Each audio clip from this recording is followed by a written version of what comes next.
Olá, meu nome é Mahatma Titon e eu vou apresentar o resumo intitulado de Inovação no Monitoramento de Macrofungos em Ecossistemas de Altitude de Santa Catarina através de um programa de ciência cidadã. Bom, para começar, é interessante a gente pensar por que precisamos entender e incentivar esses tipos de pesquisa. É visível que o planeta Terra vem passando por sérios problemas ambientais. E já é um consenso entre os cientistas que a gente está vivendo na era ou período conhecido como Antropoceno. É um período definido pela influência humana na Terra, onde nós nos tornamos uma força geológica a mudar a paisagem global e a evolução do nosso planeta. Aqui nesse gráfico eu apresento uma correlação, né, entre a população, o crescimento da população e a extinção, a taxa de extinção. E é bem forte e visível ver a influência humana na taxa de extinção. Fora essa correlação que é visível, há diversas outras pesquisas, né, que mostram isso. Por exemplo, atualmente foi publicado um artigo de Harvard que mostra que 30 mil espécies por ano, ou 3 espécies por hora, estão sendo extintas. Felizmente para muitos, ainda é difícil, né, de imaginar isso, essa influência do humana nos ambientes, nos habitats dos seres vivos. Só que é inevitável, o mundo está vivendo a sexta extinção em massa.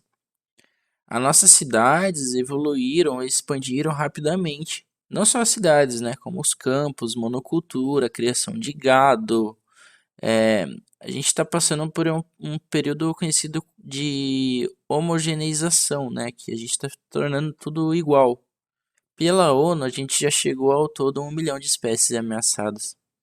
Casos mais específicos ocorrem em ambientes conhecidos como os hotspots de biodiversidade. É o caso da Mata Atlântica. Aqui a gente consegue ver um mapinha à direita e outra à esquerda da cobertura original e da atual. E dá para ver o pouco que ele resta. Então, além de ela ser considerada um hotspot, ela é conhecida como um dos três mais vulneráveis às mudanças climáticas nos últimos anos. Também ela é moradia de mais de 60% dos cidadãos brasileiros, abriga espécies particulares da fauna, flora e funga, principalmente a particularidade vem em ambientes muito sensíveis, como que é o caso das matas nebulares, ambientes de altitude, ambientes que são isolados e sensíveis às mudanças climáticas. E dentro de toda essa vulnerabilidade, os fungos são muitas vezes esquecidos. Fungos que são essenciais para a manutenção, regeneração, sucessão e estabilidade do ecossistema. Existem diversas estimativas. Uma que é intermediária, que eu achei interessante e recente, é essa que aborda de 2,2 a 3,8 milhões de espécies e que a gente conhece menos de 7%. Ao todo, a gente já identifica por ano 2.000 espécies. Se a gente fosse identificar o total de espécies, a gente levaria ao menos 1.200 anos. Então, é muito tempo. E esse muito tempo é reflexo num baixo número de espécies listada para conservação na IUCN. A gente ainda não tem nem 400 espécies em 2020. E são espécies que poderiam servir como embasamento para discussão e princípios ambientais, né? É importante que a gente identifique toda essa diversidade um pouco mais rápido, porque a velocidade que elas estão sendo extintas está aumentando cada vez mais. Focando um pouco mais no trabalho, os casos mais específicos ocorrem nas matas nebulares. Também em outros ambientes de altitudes que são relacionados. Normalmente em ambientes acima de 1.000 metros do nível do mar, tendo características afetadas pela imersão contínua de nevoeiros que regulam desde o ciclo hidrológico, como também a luminosidade, a temperatura, até as espécies que habitam a floresta. É um ecossistema que já registramos fungos ameaçados de extinção, como esses que estão aqui, a Anthrodia neutrópica, a Fomitipora nubicula, a Aedes luteocontexta, Meruliopsis cystidiata, e sem contar outras espécies que estão em processo de avaliação na IUCN que também foram propostas pelo nosso grupo de pesquisa. Aqui eu mostro uma curva de rarefação e extrapolação das espécies fúngicas encontradas nas nanoflorestas, proposto por Delmo Ruiz. Essa curva mostra a tendência o aumento do número de espécies junto ao esforço de amostragem, demonstrando a importância, né, dos trabalhos de diversidade nesses ambientes de altitude, e que é importante porque a funga que habita esses ecossistemas de altitude merece atenção nos estudos sobre o reconhecimento da diversidade e da conservação. É visto que dessa forma se faz necessário, né, que mudanças de paradigma aconteça para que exista um reconhecimento maior e a valorização dos fungos, principalmente nesses ambientes.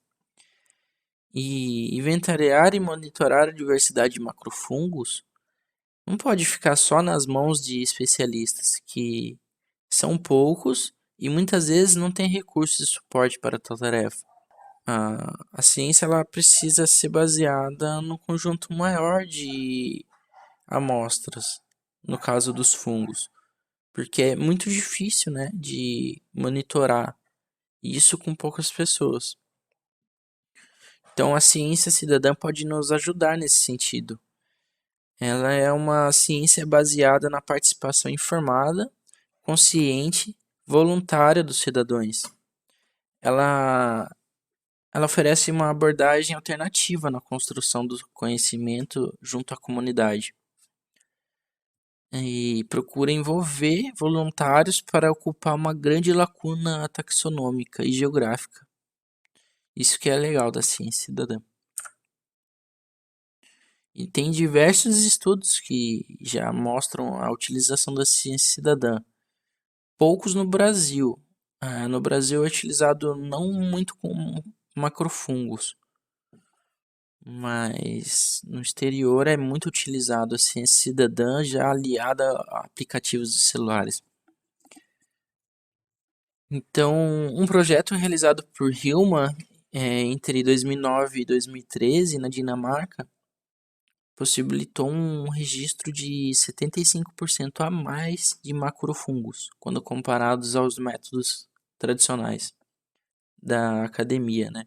Que é o pesquisador vai lá e pega macrofungo, coleta, registra no herbário. Então, quando utilizou a ciência cidadã foi muito melhor para eles. Além de aproximar, né, os cidadãos voluntários deste curioso mundo, né, dos fungos. E também em paralelo, né, à ciência cidadã, as redes neurais elas vêm crescendo e se desenvolvendo através do conhecimento tecnológico.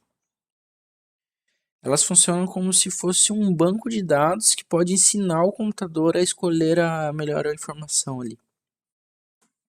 Então, o computador ele consegue detectar as imagens, segmentá-las cada vez mais e com o objetivo de reconhecimento automático dos objetos, como se fosse uma ferramenta ali do pesquisador, né? Para a gente avançar, as perguntas desta pesquisa são: quão complementar pode ser um programa de ciência cidadã aos esforços de amostragem dos pesquisadores? Quanto à diversidade e início de um programa de monitoramento, qual vai ser a contribuição dos cidadãos voluntários na documentação das espécies de macrofungos nos ecossistemas de altitude? Nos resultados parciais, a gente já construiu um banco de dados com imagens pré-recebidas de especialistas e não especialistas. No total, a gente tem 276 fungos tratados digitalmente, com imagens que foram todas recortadas, todas olhadas uma a uma. A gente fez esse fundo estático para o programa para a rede neural reconhecer com mais facilidade. Então, a gente tem 140 espécies que estão vinculadas ao laboratório LAPIX e já houve um treinamento da rede neural.